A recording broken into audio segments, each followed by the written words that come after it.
ഇന്ന് ഞാൻ ഈ ഒരുങ്ങി മുല്ലപ്പൂവൊക്കെ സെറ്റാണോ എന്നൊക്കെ അവനോട് ചോദിച്ച് പോകുന്നത് വേറെ എങ്ങോട്ടേക്കുമല്ല. ഇന്ന് ഈ വർഷത്തെ ഓണത്തെ ആദ്യ സദ്യ ഉണ്ണാൻ വേണ്ടി പോവുകയാണ്. അത് എൻ്റെ ജിമ്മിലേക്കാണ്. ഇന്ന് ജിമ്മിൽ ഓണ സെലിബ്രേഷനാണ്. അപ്പോൾ രാവിലെ തന്നെ ഒരുങ്ങി കിട്ടുന്നുണ്ട്. ചെന്നു കഴിഞ്ഞപ്പം തന്നെ തന്നെ മാവേലിയൊക്കെ സെറ്റ് ചെയ്ത് അത്തപ്പൂക്കളും ഒക്കെ സെറ്റ് ചെയ്ത് ഞങ്ങളുടെ ജിമ്മാണോ എന്ന് പോലും എനിക്ക് തോന്നിപ്പോയി. കാരണം അമ്മാതിരി മാറ്റങ്ങളാണ് അവിടെ വന്നത്. നല്ലൊരു അത്തപ്പൂക്കളമൊക്കെ കണ്ടു. പിന്നെ മാവേലിയായിട്ട് ഇന്ന് കുറച്ച് സെൽഫിയും കാര്യങ്ങളൊക്കെ എടുത്തു. പിന്നെ ജാഥ ഉണ്ടെന്ന് പറഞ്ഞിട്ടുണ്ടായിരുന്നു. അങ്ങനെ താണ്ട് എല്ലാവരും ജാഥയ്ക്ക് ഇറങ്ങിയിട്ടുണ്ടായിരുന്നു. വലിയ ആൾക്കാരൊന്നും ഇല്ലായിരുന്നു, കുറെ ആൾക്കാർ വന്നിട്ടില്ലായിരുന്നു, കുറച്ച് പേര് വന്നിട്ടുണ്ടായിരുന്നുള്ളൂ. ചാർച്ച് ജംഗ്ഷനിൽ നിന്ന് ചെറുമൂട് ജംഗ്ഷൻ വരെ ആദ്യം ജാഥ പോയി. പിന്നെ അവിടെ നിന്ന് തൊണ്ടർമുക്കിലോട്ട് പോകുമെന്ന് പറഞ്ഞിട്ടുണ്ടായിരുന്നു. പിന്നെ ചിലപ്പോൾ വെയിലൊക്കെ ആയതുകൊണ്ടായിരിക്കാം വേണ്ടെന്ന് വെച്ചത് തോന്നുന്നു. എല്ലാവരും ഉണ്ടായിരുന്നു. പുലി, വേട്ടക്കാരൻ, വാമൻ, മാവേലി, അങ്ങനെ എല്ലാ ആൾക്കാരും ഉണ്ടായിരുന്നു. അവിടെ നേരെ തിരിച്ചു വന്നപ്പോൾ തന്നെ തണ്ട് ഞങ്ങൾക്ക് വെള്ളവും കേക്കും ഒക്കെ എടുത്ത് അറേഞ്ച് ചെയ്ത് വെച്ചിട്ടുണ്ടായിരുന്നു. എന്തായാലും ഞാൻ കേക്ക് കഴിക്കാനില്ല, പക്ഷെ വെള്ളം കുടിക്കുന്നു. കാര്യം ഒടുക്കത്തെ ചൂടായിരുന്നു. വെയിലെല്ലാം കൂടി ഇട്ട് മേക്കപ്പ് എല്ലാം അപ്പോഴേ ഒലിച്ചു പോയി. മേക്കപ്പ് ഒന്നിട്ടില്ല, ജസ്റ്റ് ഒരു സ്റ്റോപ്പ് ക്രീം ഇട്ടിട്ടുണ്ടായിരുന്നു കേട്ടോ. അതൊക്കെ അപ്പം തന്നെ ഒലിച്ചു പോയി. പിന്നെ താണ്ടെ അകത്ത് കയറി ചെന്ന് കഴിഞ്ഞപ്പോൾ ചെറിയ ഒരു എന്താ പറയുക തിരി തെളിയിക്കലും പിന്നെ കുറച്ച് പേർക്ക് എന്താ പറയുക പൊന്നാട അണിയിക്കൽ, അങ്ങനെ കുറേ കാര്യങ്ങളുണ്ടായിരുന്നു.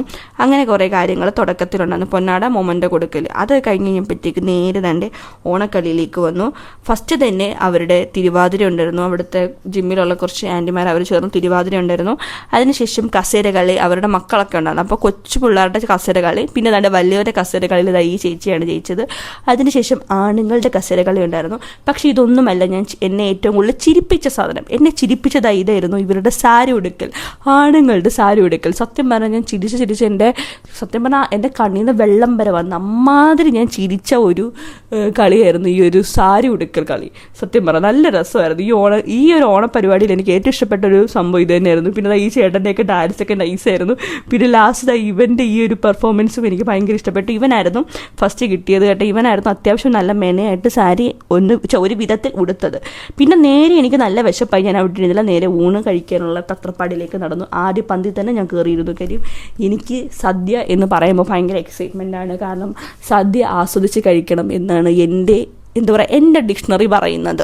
എൻ്റെ ഫേവറേറ്റ് ആയിട്ടുള്ള അടപ്രഥമനായിരുന്നു ഉണ്ടായിരുന്നത്. നല്ല വൃത്തിക്ക് മഴക്ക് ഞാൻ അടിച്ച് കഴിച്ചു. ഇതാണ്ട് കഴിച്ചു കഴിഞ്ഞപ്പോഴത്തേക്ക് പിന്നെ എനിക്ക് നല്ല ഉറക്കവും പിന്നെ ടയേർഡുമായി. സത്യം പറഞ്ഞാൽ ഓണപരിപാടി തീർന്നിട്ടില്ലായിരുന്നു. പക്ഷേ ഉച്ചയായപ്പോൾ തന്നെ എനിക്ക് വയ്യാത്തതുകൊണ്ട് ഞാൻ വീട്ടിലേക്ക് പോയി. കാരണം എനിക്ക് അത്ര ടയേർഡായിരുന്നു. അപ്പോൾ ഇത്രയുള്ള ta ta bye bye, see U.